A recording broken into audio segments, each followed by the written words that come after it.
Yo guys, salah satu aksesoris smartphone yang paling sulit didapatkan di dunia smartphone saat ini akhirnya udah di tangan gue. Ini adalah fotografi kit untuk Vivo X200 Ultra. Langsung aja kita lihat apa aja sih yang kita dapetin, sekaligus langsung kita tes di lapangan nih. Seru banget. Gue lagi ada di Jakarta, rumah perubahan Jakarta Escape. Ini tempat top abis. Let's go. Tadi kan gue bilang susah banget ya dapetin fotografi kit ini. Kenapa? Karena pas di awal tuh yang bisa dapetin kit ini cuma yang beli smartphone-nya bundling dengan fotografi kit ini. Jadi untuk yang kalau mau beli ketengan itu harus nunggu sampai sekitar akhir Maret, dan itu pun stoknya tuh dikit banget. Jadi setelah nunggu sekian minggu baru deh gue bisa dapetin ini. By the way, ini gue dapetnya dari mana lagi kalau bukan dari Gondry Store. Link udah gue taruh di bawah. Kalian bisa beli dari X200 Ultranya sampai fotografi kitnya itu ada di situ. Ini box pertama. Box pertama ini adalah fotografi kitnya yang berupa case. Ini ada instruction di sini. Ini si case-nya. Bisa ada stand-nya juga, kayak begitu. Ada si battery gripnya, battery grip, dan ini bisa jadi power bank juga, bisa buat ngecas, nyambung ke USB-C. Nanti gue jelasin satu-satu later fungsinya apa aja. Dan terakhir di dalam box ini ada ring yang buat nge-replace ring yang bawaan, dan ada juga ring yang berupa filter holder. Dan ini bisa kita pakein filter. Ini gue masih pakai filter UV biasa, tapi kalau kalian punya filter ND atau apa, ini bisa nih kesini buat nge-replace ring bawaan yang ada di case-nya.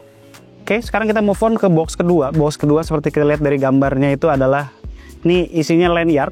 Lanyardnya seperti kalian bisa lihat, ini ada ininya ya, ada cara masang lanyardnya. Cukup spesial, cukup premium. Kalau kalian nggak tahu, lanyard itu ya buat gantung di leher. Dan terakhir, dan ini adalah yang paling penting dari seluruh set ini adalah lensa tambahannya. Lensa tele yang nambahin 2,35 kali daripada lensa asli dari X200 Ultra. Jadi ini ekuivalen ke 200 mm di full frame lens. Jadi lensa ini memang co-engineered antara Vivo dan Zeiss. Ini lens cap-nya, kita coba buka. Ini lens cap belakang. Dan terakhir ini ada tripod holder. Tripod holder, kalian pasti yang suka fotografi tahu lah. Kalau kita pakai lensa tele panjang di kamera itu kan beratnya di lensa ya. Jadi dia ditahan di sini. Oke, sekarang kita review fotografi kitnya seperti apa. Ini fotografi kitnya ya. Ini yang gue pasang adalah si adapter buat lensa eksternal tadi. Jadi ini case ini bukan made in Vivo sebenarnya. Ini made in by third party case maker, namanya PGY Tech. Dan komen gue adalah ini nggak sepremium, build-nya tuh nggak sebagus fotografi kit case yang ada di Xiaomi 15 Ultra. Ini tuh benar-benar solid, berasa premium, beda banget sama ini kayak ringkih, terus a bit lower quality rasanya, feel-nya maupun material yang digunakan berasa banget bedanya. Langsung aja ya kita pakein case-nya. By the way, ini case yang gue pakai di X200 Ultra gue adalah case yang kit, linknya juga udah gue taruh di bawah. Mantap nih, case premium buat HP-HP yang eksotis. Mantap nih yang kit. Oke, kita coba pakein langsung. Oke, gitu ya.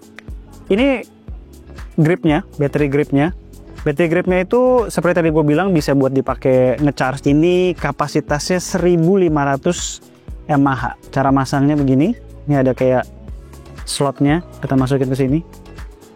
Biar masuk dia. Udah. Tuh, langsung professional camera grip. Tuh, langsung ke detect baterainya 100%. Nah, ini kalau misalnya kita dari home screen atau dari dalam keadaan mati ya, kita coba nih. Harusnya bisa.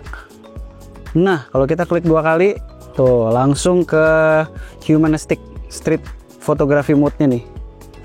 Tuh, kan biasanya kita harus ini dulu. Ini masuk ke mode humanistic. Kalau kita klik 2 kali. Langsung ke humanistic. Terus ini gue mau kasih lihat, ini ada shutter dial yang bisa kita set mau EV, mau naikin atau turunin EV, atau kalau di promote nanti harusnya bisa buat naik turunin shutter speed. Ini buat naikin EV, ini buat ngerekam video. Nah, kalau kita ngerekam ini chat ini akan langsung ke mode video dan langsung rekam. Dan di sini ada zoom rocker buat zoom in zoom out. Tuh, kita lihat zoom in zoom out. Bisa buat foto, bisa buat video juga. Terus ini ada 2 stage shutter button, setengah pencet ngelock fokus. Jadi kalau dipencet biasa moto, di hold dia ngeburst. Sebenarnya semua tombol yang ada di sini bisa di custom ya, di add camera. Ini professional camera grip, ini settingannya ada semua ada di sini.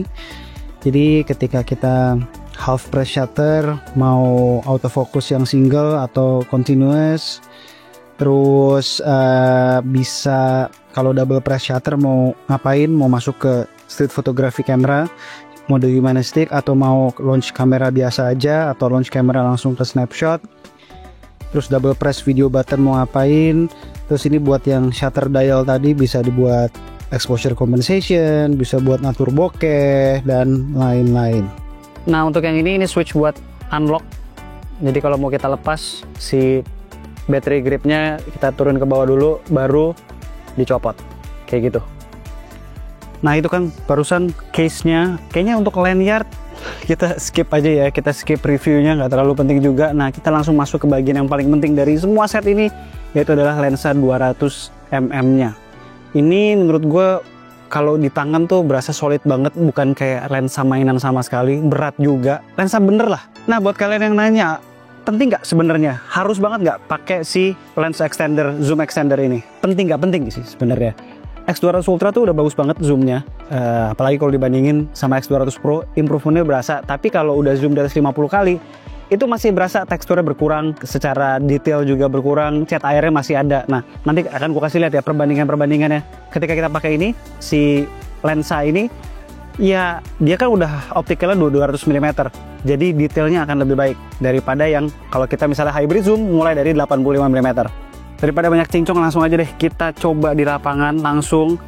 Bagus nggak nih lensa 200 mm nya?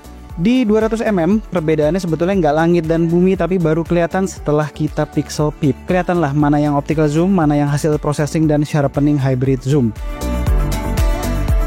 Naik ke 550 mm kita udah mulai bisa lihat improvement yang luar biasa.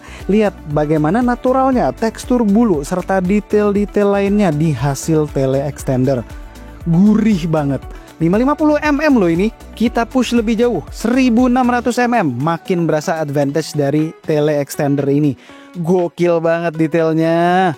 Kali-kali ada yang penasaran kalau dibandingin sama iPhone 16 Pro kayak apa. Lucu ya. Berikut beberapa foto yang udah gue ambil pakai lens extender ini.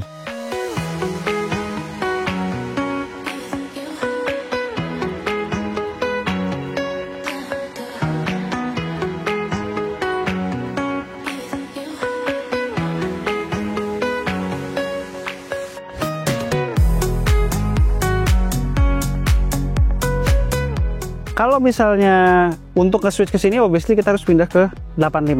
Nah, tapi kalian lihat, ini kebalik nih, tuh rumputnya di atas. Karena di sini dia ada sistem mirror gitu.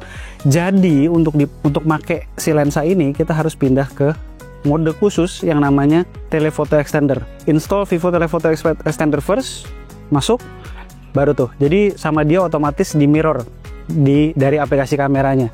Baru kita bisa pakai. Focusing distance-nya tuh minimum focusing distance itu jauh. Ini jarak segini nggak bisa. Kita harus mundur banget, mundur, masih belum fokus. Nah, jarak segini nih mungkin jarak 1,5 meter kali ya, wow, lumayan jauh sih, 1,5 meter mungkin nih. Baru kita bisa fokus.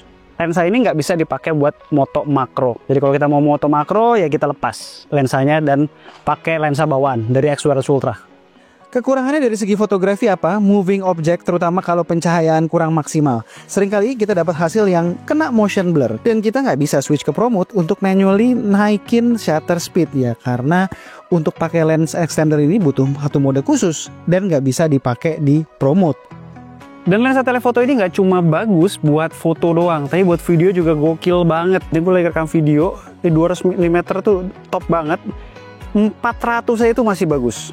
Coba kita lihat 600 ya masih acceptable kalau buat sosmed. 800 mungkin sudah mulai terlalu soft ya kalau untuk video. Jadi maksimalnya optimal di 400.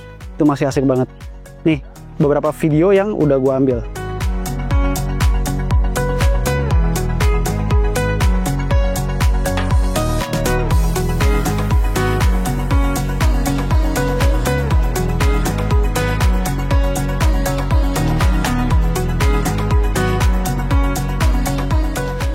Lensa 200 mili itu bukanlah lensa yang kita pakai buat kerekam sambil jalan ya. Mau itu di kamera, mau itu di kamera beneran, atau di lensa kayak begini ya, enggak. Jadi ya di sini ya di-treat seperti lensa 200 mili pada umumnya juga, yang lo pakai buat panning, tilt movementnya, tilt up, tilt down. Kalau lo pakai jalan sebenarnya ya masih bisa sih kalau lo jalannya bener-bener pelan. Ini menurut gue udah amazing banget buat sebuah lensa 200 mili ya. Ini masih bisa sestabil ini aja udah the best gitu. Ibaratnya kalau lo lensa 200 mili di kamera biasa yang stabilisasinya kadang banyak juga yang nggak ada, itu lo pegang handheld begini aja, itu ada micro shake yang bisa kelihatan di frame gitu loh. Karena ya itulah memang nature-nya lensa panjang. Justru gue bisa apresiasi stabilisasi yang di-apply oleh Vivo di mode telefoto extender. Ini kalau kita lihat ya, ini gue handheld, diem, stabil kan. Nah kalau gue keluar dari telefoto extender mode, ya, kalian lihat ini kebalik ya. Cuman kalian lihat nih stabilisasinya, tuh, geternya parah kan? Tuh kiri kanan tuh parah tuh, geternya tuh, luar biasa banget geter-geternya. Dibandingin kalau gue nyalain mode telefoto extender, tuh bener-bener di stabilize banget. Nah jadi supaya bisa stabil gitu memang sebenarnya kalau record video tuh dia lebih nge-crop ya. Nih ini kalau video, ini kalau foto, padahal sama-sama 200 mm. Foto, video dia lebih nge-crop. Ya itu untuk ngakalin stabilisasinya supaya lebih stabil. Kekurangan terbesar menurut gue dari lensa eksternal ini adalah untuk menggunakannya secara proper kita harus masuk ke mode khusus itu, yang artinya kita nggak bisa pakai segala fitur keren dari app kamera bawaan X200 Ultra. Bener-bener jepret di mode khusus itu aja. Menurut gue ini sayang banget ya. Ini tuh nggak perlu mode khusus begini. Jadi jatuhnya dia mungkin harusnya jadi sebuah switch aja, which kita bisa nyala matiin di berbagai mode foto yang lain atau mode video yang lain. Kan sayang banget kita nggak bisa portrait video pakai lensa ini, kita nggak bisa portrait mode dengan segala filter-filter yang seru, nggak bisa ganti-ganti bokeh misalnya, nggak bisa pro mode, kita nggak bisa video pro mode, nggak bisa foto pro mode, nggak bisa. Itu sayang banget. Kekurangan kedua adalah ya availability. Sekarang masih baru ada buat X200 Ultra. Dan itu pun availability-nya di luar sana, di China sana juga sulit, laku banget. Jadi antara stok dan demand itu nggak berimbang. Jadinya sekarang di mana-mana kalau kita mau dapetin si photographic kit ini, terutama lensanya itu mahal banget. Kita mesti bayar 2-3 juta di atas harga aslinya di China sana. Dan gue berharap banget di X300 series, termasuk nanti yang bakalan rilis resmi di Indonesia untuk sebagai penerus X200 Pro, ya mudah-mudahan photographic case dengan lensnya begini ada juga gitu. Orang pasti akan seneng banget, apalagi yang benar-benar pecinta fotografi dan videografi. Itu aja sih review singkat dari gue tentang photographic kit X200 Ultra ini. Sekian aja video dari gue kali ini. Gue alias and this is K2G. Tunggu racun-racun kami berikutnya. Ciao.